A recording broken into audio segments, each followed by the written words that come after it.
السلام علیکم جی، میں ہوں ضیاء بلوچ۔ امید ہے آپ خیریت کی بہترین حالت میں ہوں گے۔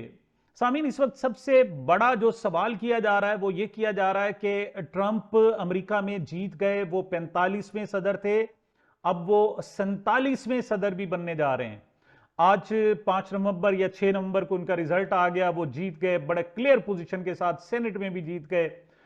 300 سے زیادہ سیٹیں ملنے کی انہیں جناب امید ہے۔ اس وقت جب تک میں آپ سے بات کر رہا ہوں تو ان کی 283 سے زائد ہو چکی ہیں اور 270 ان کو جناب چاہیے تھی، تو بڑی کلین وکٹری ہے۔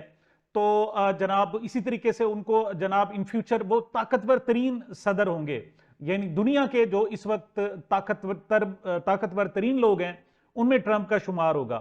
سوال یہ ہے کہ امریکہ کے صدر بننے کے بعد ٹرمپ کیا اپنے پرانے دوست عمران خان کو یاد رکھیں گے یا نہیں رکھیں گے، یا وہ پاکستان میں جناب اپنا انفلوئنس استعمال کریں گے نہیں کریں گے۔ آگے یہ بھی سوال کیا جا رہا ہے کہ کیا پاکستانی حکومت امریکی دباؤ برداشت کر کے عمران خان کو رہا کرے گی یا نہیں کرے گی۔ لیکن میں ایک اور سوال بھی کر رہا ہوں، کیا عمران خان جو ہے وہ امریکی دباؤ کے تحت رہا ہونا پسند کریں گے یا نہیں کریں گے۔ یہ ساری صورتحال ہے جس پر آج ہم نے گفتگو کرنی ہے۔ اچھا، ایک بات تو یاد رکھیں کہ عمران خان کے لیے رہا ہونا کبھی بھی کوئی مسئلہ نہیں رہا۔ وہ ہیرو تھا 50 سال سے، پاکستانی قوم کا ہیرو تھا، ہیرو ہے اور ہیرو رہے گا۔ اچھا، یہ وہ متنازع ہیرو بھی نہیں ہے کہ صرف چند لوگ مانتے، بلکہ اس کے جو بدترین مخالف ہیں وہ بھی اس کو ہیرو مانتے ہیں۔ لیکن وہ اس وقت ان کے لیے ایک سب سے بڑا مسئلہ یہ ہے، وہ کہتے ہیں جی چونکہ وہ ہماری سیاست کے خلاف ہو گیا ہے، اس نے ہماری دکانداری بند کر دی ہے، اس نے چونکہ ہمارا سروائیول مشکل کر دی ہے، اس وجہ سے ہم اس کے مخالف ہیں۔ اگر وہ ہماری مخالفت بند کر دے، ہمیں سیاست کرنے دے، اسی طریقے سے لوٹ مار کرنے دے، ہمیں اپنی سیاسی دکانداری چلانے دے، تو ہم کبھی بھی عمران خان کے مخالف نہیں ہیں۔ تو یہ بات یاد رکھیں کہ عمران خان کے لیے رہا ہونا کوئی مسئلہ نہیں ہے۔ وہ آج جناب عاصم منیر صاحب سے صرف ایک لفظ سوری کہہ دے، بلکہ یہ لفظ سننے کے لیے تو کان ترس گئے، کیا کیا جتن نہیں کیے، کیا کیا زور نہیں لگایا، کیا کیا تکلیفیں نہیں دی، کیا کیا ایذا رسانی نہیں کی، سب کچھ کر لیا صرف ایک لفظ کے لیے، لیکن عمران خان نے وہ لفظ نہیں کہا۔ تو یہ بات یاد رکھیں کہ عمران خان کے لیے رہا ہونا کوئی مشکل نہیں ہے، وہ کسی وقت بھی رہا ہو سکتا ہے، اس کے لیے نہ امریکی صدر کی ضرورت ہے نہ کسی اور کی ضرورت ہے۔ لیکن اس ساری صورتحال کو میں ایک تمثیل سے آپ کو سمجھانا چاہوں گا۔ وہ یہ ہے کہ فرض کریں ایک بندہ ہے، وہ ڈکیتیوں کے خلاف بڑا احتجاج کرتا ہے اور جناب بڑا ہر جگہ احتجاج کرتا ہے کہ ڈاکو غلط ہیں، ڈاکو غلط کرتے ہیں، ڈکیتیاں کرتے ہیں، ان کو پکڑو، ان کو مارو، ان کو گرفتار کرو، ان کو پھانسی دو۔ اچھا، ڈاکو تنگ آ جاتے ہیں اور وہ ایک دن جناب اس بندے کو جو احتجاج کرتے اس کو جناب اغوا کر لیتے ہیں اور اپنی جناب جگہ پر لے جاتے ہیں۔ ان کا موقف صرف یہ ہوتا ہے کہ تو جناب ہمارے خلاف احتجاج بند کر دے، تو اپنا جان ہم اپنا جانتے ہیں، تو یہ ہمارے ساتھ اس طرح کا پنگا نہ لے۔ اچھا، لیکن وہ کہتا ہے نہیں، میں تو باہر جا کے پھر پنگا لوں گا، میں تو تمہارے خلاف احتجاج کروں گا۔ اب ایسی صورت میں جناب اس کے پاس 2 3 4 آپشن ہیں۔ ایک یہ ہے جناب کہ اسی علاقے میں جس کے پاس وہ اغوا ہے اس سے بڑا ڈاکو ہے اور اس کے بارے میں خبر آتی ہے کہ جناب وہ اس مغوی شخص کو چھوٹے ڈاکو سے رہا کرا لے گا۔ تو اب اس کے لیے کیا آپشن ہے؟ پہلی بات تو یہ کہ وہ جو ایک مغوی شخص ہے اس کے لیے کیا آپشن ہے؟ میرا خیال میں کوئی بھی آپشن ہو اس کو اویل کرنا چاہیے، اور یہ بنیادی اسٹریٹجی، بنیادی انسانی حقوق اور جناب بنیادی جو انسانی جبلت ہے اس کے مطابق ہے، اور کوئی غیر اخلاقی نہیں ہے، کوئی جناب غیر قانونی نہیں ہے، ایون غیر مذہبی بھی نہیں ہے، غیر اسلامی بھی نہیں ہے۔ آپ اس کو ہسٹوریکل دیکھیں، آپ کو کوئی ڈاکو اغوا کر لیتا ہے اور پھر آپ جناب رینسم دے کر، آپ تاوان دے کر رہا ہوتے ہیں، تو ضروری ہے بھائی اپنی پہلے جان بچانا بہت ضروری ہے، لہٰذا جان بچانی ہے، تاوان دینا پڑتا ہے، دے دو۔ اچھا، دوسرا، کوئی آ کر اس کو رہا کرواتا ہے اور اسے وہ فرار ہوتا ہے تو اسے فرار بھی ہو جانا چاہیے، اس میں بھی کوئی فرق نہیں پڑتا۔ کوئی بڑا ڈاکو آ کر اسے رہا کرواتا ہے، اس پر بھی اسے کوئی بات نہیں ہونی چاہیے، کیونکہ پہلے جب تک آپ جان نہیں بچائیں گے اس وقت تک آپ آگے بڑھ نہیں سکیں گے۔ یہی بنیادی اسٹریٹجی ہے۔ حضور اکرم صلی اللہ علیہ وآلہ وسلم نے، ان کی جو اسوہ ہے وہ ہمارے لیے ہر موقع پر ہر لحاظ سے ہمارے لیے بہترین نمونہ ہے۔ حضور اکرم صلی اللہ علیہ وآلہ وسلم نے جب مکہ میں تبلیغ شروع کی، اسلام کی دعوت دی، تو انہیں 10 11 سال بعد وہاں سے جانا پڑا، اور جان بچا کر جانا پڑا، یہ حقائق ہیں۔ اور اگر فرض کرو اس وقت رانا ثناء اللہ صاحب ہوتے تو کہتے جناب دیکھیں جی جب ہجرت کی تھی مسلمانوں نے، دیکھو جی مسلمان ڈر کر بھاگ گئے، مسلمان ڈر کر بھاگے، نہیں، وہ کہتے رہیں بھی جو کچھ مرضی کرتے رہیں، اسٹریٹجی یہی ہے۔ اور دوسرا ایک اور کہ الطاف حسین باہر بیٹھ کے سیاست کر رہا ہے، کیوں؟ اسے پتہ ہے یہاں پر مسائل ہیں، پاکستان میں رہتے ہوئے بات نہیں کی جا سکتی۔ ایک اور مثال دینا چاہوں گا، امام خمینی نے باہر 15 سال ایران سے باہر بیٹھ کر پوری اس تحریک کو، موومنٹ کو لیڈ کیا، اور پھر جب وہ فائنل فیصلہ آیا تو پھر وہ ایران آئے اور ایک انقلاب آیا۔ تو یہ کہنا کہ عمران خان صاحب جناب نہ معافی مانگے، میرا خیال میں اگر اسے معافی بھی مانگ کر رہا ہونا پڑتا ہے، بازیاب ہونا پڑتا ہے تو کر لے، اسے جناب ٹرمپ کے ساتھ نیگوشیٹ کر کے یا اس کے پریشر سے بھی رہا ہونا پڑتا ہے تو اسے کر لینا چاہیے۔ لیکن یہ آپ کو پتہ ہے پاگل شخص ہے، یہ مانتا ہی نہیں ہے، اس کی اپنی سوچ ہے، وہ کہتا ہے جی میں اپنی قوم کے لیے اپنی جان وقف کر چکا ہوں۔ اب پہلی بات تو یہ ہے کہ فرض کریں ان ڈاکوؤں کو بھی پتا ہے کہ اگر ہم نے اس کو اغوا تو کیا ہوا ہے، لیکن اگر ہم نے اس کی جان لی تو پھر ہم دنیا میں رہ نہیں سکیں گے۔ اس کا قبیلہ اتنا طاقتور ہے اغوا کردہ شخص کا کہ وہ ہمیں چھوڑے گا نہیں۔ سملرلی جناب یہ جو اس وقت حکومت نے عمران خان صاحب کو ٹریپ کیا ہوا ہے، ایک پھندے میں ڈالا ہوا ہے، اگر ان کے بس میں ہوتا تو عمران خان صاحب کو کب کا جناب ختم بھی کر دیتے، لیکن انہیں پتا ہے کہ عمران خان صاحب کے جو فالوورز ہیں، پاکستانی قوم ہے، وہ کبھی ان کو معاف نہیں کرے گی، کسی صورت بھی ان کو جناب سپیئر نہیں کرے گی۔ اس وجہ سے عمران خان کی اس وقت اگر جان ہے، لیکن عمران خان کا جناب سوچ کیا ہے؟ میں اب عمران خان، پہلی بات تو کہ ایاک نعبد و ایاک نستعین پر وہ ایمان رکھتا ہے۔ ہم نے یہ جناب الحمد شریف کی جو آیت ہے وہ صرف اس وجہ سے ہمیں یاد تھی کہ ہم جناب ہر نماز میں جناب پڑھا کرتے تھے۔ اس نے پہلی بار آ کر بتایا عوام الناس کو، لوگوں کو، عام شخص کو کہ نہیں، اس پر عمل بھی کرنا ضروری ہے۔ وہ کہتا ہے کہ اے اللہ میں تجھ سے مدد مانگتا ہوں اور جناب تیری عبادت کرتا ہوں۔ تو جناب اس وقت سب سے پہلی جو امید ہے یا جو کچھ بھی ہے وہ عمران خان کو اللہ تعالیٰ کے ساتھ ہے، اور اس کا ایمان مختلف ہے۔ ہم اس وجہ سے ایمان لائے کہ پیدا ہو گئے مسلمان کے گھر اور بس پھر چلے آ رہے ہیں۔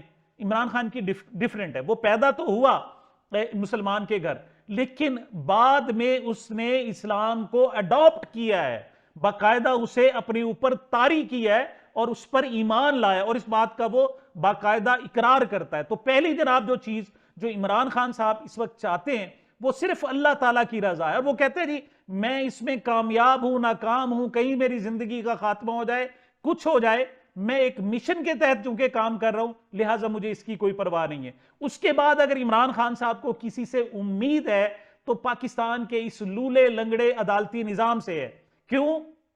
اس کا خیال یہ ہے کہ یہ عدالتی نظام میرے حق میں بولے گا، اگرچہ ہمارے حکمرانوں نے اب کچھ دنوں سے تو باقاعدہ اسے ریپ کر کے، لپیٹ کے، باقاعدہ پیک کر کے جناب ایک سائیڈ پہ رکھ دیا ہے، اور اس کے اوپر نگران جو ہے جسٹس منیب کو بنا کر بٹھا کر رکھ دیا ہے۔ صورتحال تو یہ ہے کہ پاکستان میں یہ نظام پیک ہو گیا۔ زیغم خان کہتا ہے کہ 1937 میں جو امریکی صدر تھا وہ بھی یہ نہیں کر سکا تھا کہ جناب عدالتی نظام کو پیک کر کے سائیڈ پہ رکھ لیتا، لیکن اس وقت کے حکمرانوں نے اسے پیک کر کے باقی سائیڈ پہ رکھ دیا ہے۔ بلکہ سمینہ پاشا نے ایک بڑی خوبصورت بات کی، اس نے کہا جی کہ جسٹس قاضی فائز عیسیٰ کو یقین تھا، پتا تھا، ایڈوانس پتا تھا کہ وہ پاکستان کی عدلیہ کو بالکل اس کی سانسیں روک کر موت کے دہانے پر چھوڑ کر جا رہے ہیں، اور اس عدلیہ کی کسی وقت بھی وفات ہو سکتی ہے، روح قبض ہو سکتی ہے۔ لہٰذا انہوں نے بڑا اچھا کام کیا کہ جانے سے پہلے عدالتی یادگار بنا دی،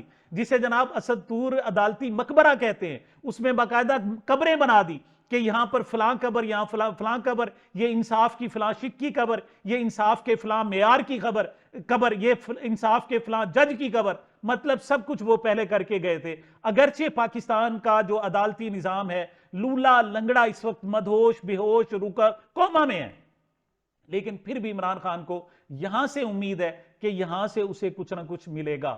اور تیسری جو عمران خان کو امید ہے کہ وہ یہاں سے کسی کی کمب آ سکتی ہے، اور وہ اس ٹریپ میں موجود ہے، اس وقت ڈاکوؤں کے شکنجے میں موجود ہے، اور اسے کوئی چھڑا سکتا ہے، تو وہ پاکستان کے عوام ہے۔ اس وقت بھی اگر وہ دیکھ رہا ہے تو پاکستان کے عوام کی طرف دیکھ رہا ہے، اور کسی طرف بھی نہیں دیکھ رہا۔ عمران خان کا اس وقت جو فلسفی ہے، آج جو گزشتہ روز ان سے ملاقات بھی ہوئی، ایک ہی بات تھی، وہ کیا تھی؟ اس نے کہا مجھے ٹرمپ امریکی صدر ہے اور اس کے آنے نہ آنے سے مجھ پر یا ہمارے پاکستان پر کوئی فرق اس وجہ سے نہیں پڑے گا کہ ہم نے کوئی بہت زیادہ امیدیں نہیں ہیں، بلکہ عمران خان کی سسٹر نے تو یہ کہہ دیا کہ کیا ٹرمپ ہمارا کوئی ابا ہے، وہ ہمارا باپ ہے؟ نہیں، ایسا نہیں ہے۔ لیکن ہے کیا ہے؟ یہ کہ اصل ٹرمپ کا آنا جو ہے وہ اہم نہیں ہے، جو بائیڈن اور اس کی پوری ٹوٹل کمپنی کا جانا بہت زیادہ اہم ہے۔ جو بائیڈن کے جانے کے سے اس وقت مسلم لیگ اور پیپلز پارٹی یتیم ہو گئی ہیں، یقین کریں۔ اس وقت ماتم، صف ماتم بچھا ہوا ہے ان کے حامیوں میں، ان کے قریبی ٹیلی ویژن چینلز پر، ہر طرف اس وقت سوگ کا عالم ہے، اور انہیں سمجھ نہیں آ رہا کہ ہم کیا کریں۔ کیوں؟ یہ ڈاکو جنہوں نے ایک بندے کو، ایک شیر کو ٹریپ کیا ہوا تھا، وہ صرف اس امید پر کیا ہوا تھا کہ ادھر سے سپورٹ حاصل تھی، اب جناب وہاں سے سپورٹ ختم ہو گئی۔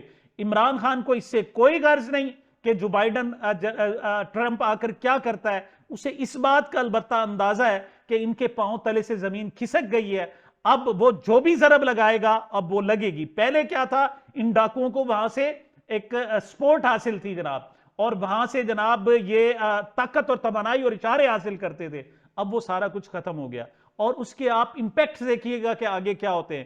اس وقت جناب آرمی چیف، پاکستان کے army chief general Asim Munir کی باقاعدہ ملاقات ہوئی ہے MBS محمد بن سلمان سے، اور محمد بن سلمان وہ شخص ہیں جس کا پہلا ٹیلی فون ٹرمپ نے وصول کیا ہے مبارکباد کے لیے، اور پہلے یعنی مسلم دنیا میں اگر کوئی قریب ترین اس کے دوست ہیں تو 3 ہیں، یاد رکھیے گا۔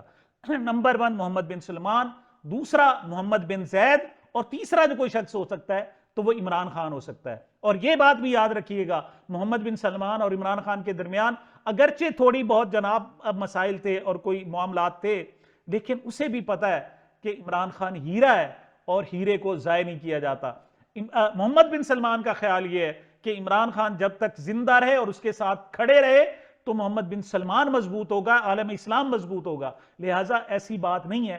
ان کے جناب پاؤں تلے سے زمین نکل گئی ہے، لہٰذا آپ ٹرمپ کی طرف سے بہت زیادہ کوئی امید نہ رکھیں، صرف اس بات کو دیکھیں کہ جو بائیڈن چلے گئے، حالات اب وہ پہلے سے نہیں ہے، اب ڈاکوؤں نے جنہوں نے جناب عمران خان کو بغیر کسی وجہ سے 218 مقدمات کے بعد انہیں قید رکھا ہوا تھا، اب جناب ان میں سراسیمگی پھیل گئی ہے۔